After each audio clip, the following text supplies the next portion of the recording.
I have to admit, this is a little unusual. You probably haven't seen something like this ever installed, particularly in a shop. You can call it a floating desk or a floating cabinet, and it's based off a concept I use for building really strong floating shelves. The difference here is that instead of a shelf, it's a cabinet unit.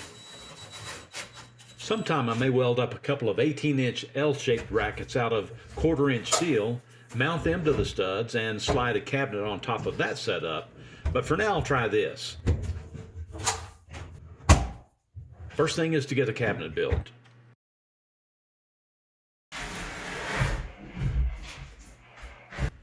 Yeah, once upon a time there was a carpenter who needed to cut these 4x8 sheets of particle board called melamine without generally hurting himself, or worse yet, ending up under one of these sheets.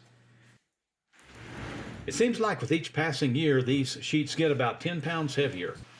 Many years ago I started out cutting them with a circular saw and a straight edge on 2x4s laid out on my driveway, but now I have a system that makes it much easier. Actually, I love working with melamine because it's a relatively inexpensive product, and I use it as a core material for pretty much any cabinet work I do. Let's talk about a floating desk or floating cabinet and why do a video on the concept. First of all, I like it. I like the look in the shop. It's certainly an idea that's gaining popularity in new construction, particularly with bathroom vanities. But for the shop, I like the open space underneath that can come in handy sometimes, plus it makes it easier to clean. Beyond that, I wanted to try out the idea of hanging the floating desk off of 5/8" all-thread rods screwed into the studs just to see how it holds up. I'm building a simple box, one that's very typical of any kind of cabinet work that I do. If I have multiple boxes to build, I normally drill pocket holes to connect the pieces together. But in this case, I'm pre-drilling holes, countersinking them slightly, and screwing the pieces straight together with 2-inch assembly screws. Here's where the process starts to deviate from the normal construction for these boxes. In order to accommodate the all-thread rods that will support the desk and hold it against the wall, I need to change the support structure a little bit to make that work. Generally, a cabinet rests on the floor, and the upper and lower strips of the back of the cabinet are used to screw the unit to the wall. But with the cabinet suspended off the floor and basically leaning against the wall, I need to incorporate these modifications into the design. So instead of a single nailer strip, I'm doubling that and adding another double support strip inset in from the back of the cabinet that the all-thread rods will pass through. I'm going to set the height of this cabinet unit at roughly 36 inches. I need to find out what the status is on the electrical power. I've got power in the wall here. I know I have a plug on the other side of the wall, but I'm not sure what it does right here at this stud. I'm going to drill a hole here in the sheetrock just to give me an eyeball perspective on if there's any wiring in the area where I'm going to be drilling the hole into the studs. I just want to see that.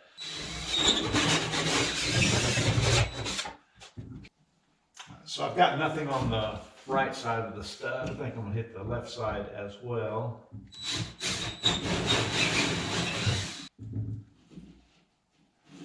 So now I'm confident with my situation with the electrical wiring, so I shouldn't have any trouble. I'm going to go in about 2 1/4 inches into the stud. I'm going to drop down about 1.5 inches off of my 36-inch line. The reason for that is I'm going to drill through the support pieces on my cabinet unit here down about that same amount. So I'll have plenty of wood above the hole that I drilled that's going to be supporting the weight. So the idea is to drill a perpendicular hole to the studs so that my rods come out straight. That's really the whole purpose of this, and this little jig just gets me started.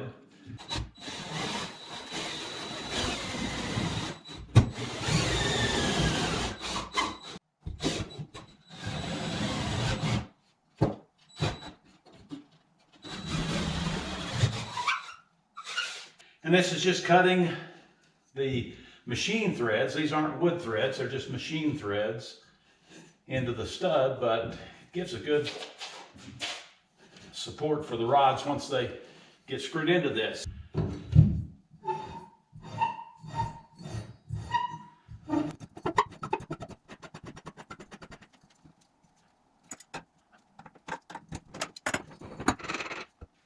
The next step is to take real good measurements on the locations of the rods.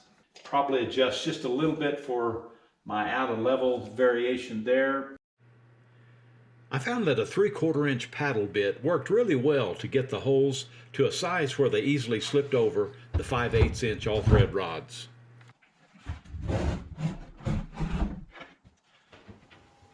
Even though drawers are a lot more work than open cabinets with doors on them, I'm always glad when I build drawers after they're done.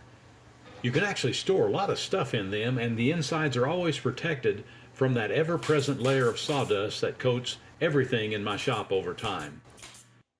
I use 1/2 inch thickness of white melamine to build my drawers in most situations. If you put edge banding on the top exposed edges of the drawers, it has a very nice look to it. You want to make sure you check your diagonals on your drawers to keep them square while the glue sets up. When building melamine drawers, I always run a bead of glue on the underside of the drawer to make sure that the strength and stability of the drawer is good over time. My least favorite job in building cabinet units is drawer slide installation. If you have a bunch of them to install during the day, you feel like you've been doing yoga all day long when it comes time to load up your tools. It's been amazing to me to see how much the prices have dropped for these types of drawer slides over time. These ones I'm using are rated at 150 pounds total weight, and if you shop around, you can find them very reasonably priced. It's tedious but well worth the effort when you slide the drawers in and realize how much you've improved your workspace. Even though these are shop storage cabinets, I still like for them to look nice, so I trim out the edges with scrap pieces of alder hardwood, which matches the cabinet unit on wheels to the right of this floating desk. The hardwood also protects the melamine edges, and I don't really bother to put any finish on the trim. It looks fine just as it is. The drawers themselves are not as large, or tall I should say, as the space that's available to them in the cabinet. So I cut drawer fronts tall enough to completely cover all the available cabinet front space once they are installed. I use the same 3/4 inch melamine and route a 45-degree chamfer cut on the front and back of the edges of the drawer fronts. A very simple way to hold the fronts in place while getting them positioned is to use heavy-duty double-sided tape. It can still be a pain, but this is one method that helps a lot. These small melamine adhesive buttons work great to cover the screw holes, particularly when you countersink the screws a little. I could use another piece of 3/4 inch melamine and trim it out with hardwood as well, but I have a surplus of solid surface countertop pieces that are left over from jobs that go back, gosh, for 5 years or more, that I have to start getting rid of. And that does not mean throwing it away, because this stuff costs between $20 and $30 per square foot. So everything I build now for the shop will have a fine solid surface countertop. Most people don't realize that this material actually comes in sheets that are only 1/2 inch thick, but 30 inches wide and 12 feet long. To build up the countertop edge, you must cut smaller pieces and stack them, gluing the pieces together to give you the desired edge profile of thickness you want for the countertop.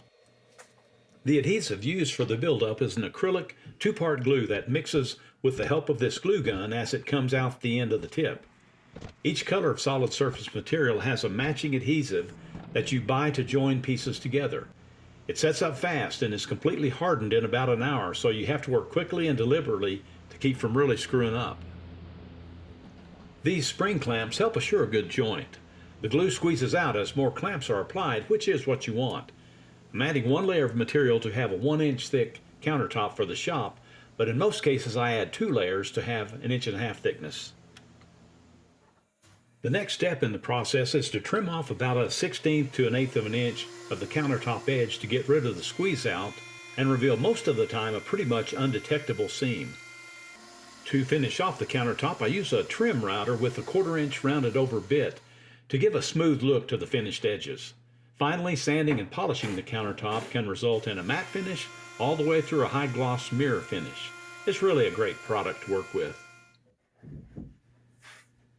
The countertop can be siliconed in place for a more permanent installation, but I just generally put screws in to keep it from moving. Overall, I'm happy with the floating desk. We'll see how it holds up. Thanks for watching.